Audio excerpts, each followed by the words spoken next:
থানায় তোমরা নালিশ করেছো, বিচারে দিয়েছো, হাইকোর্টে তোমরা মামলা করেছো।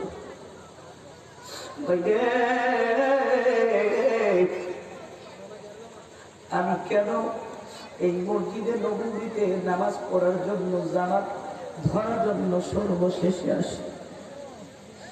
এ ভাইরা,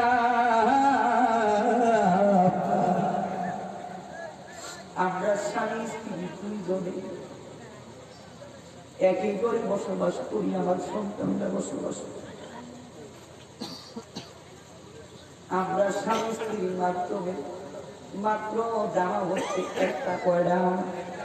আমরা একটা জামা স্বামী স্ত্রীকে করি, পরিধান করি, পরি। আমার স্ত্রী কয়টা আছে? কন্যাকা। আপনার স্ত্রী একটা আছে কেন? একটা স্ত্রীর একটা জামা দিয়ে রাখতে বিলি করবো, বউ দোকানে নিয়ে যাবে অন্য হয়েছে কিনা বলে, যে বেড়ারা দিতে পারবে এই বেড়ারা নিয়ে যায় আছে না নাই? এখন বর্তমান সমাজ তো এইগুলি। স্বামী প্রবাস থাকে, বিদেশ থাকে, আর টাকা দেয় বউরে কিনা, দেয় কি দেয় না? মাও শেষ, বিদেশ গেলে বাবাও শেষ।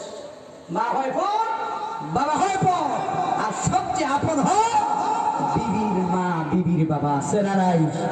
এই এলাকায় নাই, আমাদের এলাকায় কুমিল্লা আছে। শেষ পর্যন্ত কি করে?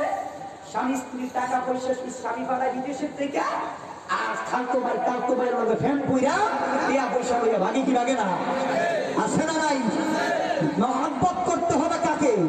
আর যেই মা 10 মাস দিন পেটে ধারণ করেছে, বিয়ের পর ওই মাকে যুবক ভুলে যায়। আছে না নাই? যেই বাবা তো কষ্ট করে লালন পালন করেছে, ওই সন্তান ওই বাবাকে প্রবার দিয়ে ভুলে যায়, এমন সন্তান আছে না নাই? তাহলে মুসলমানের সন্তান ছুড়ে রাখো, একটা জামা কে পরিধান করছে? স্বামী এবং স্ত্রী। সেকে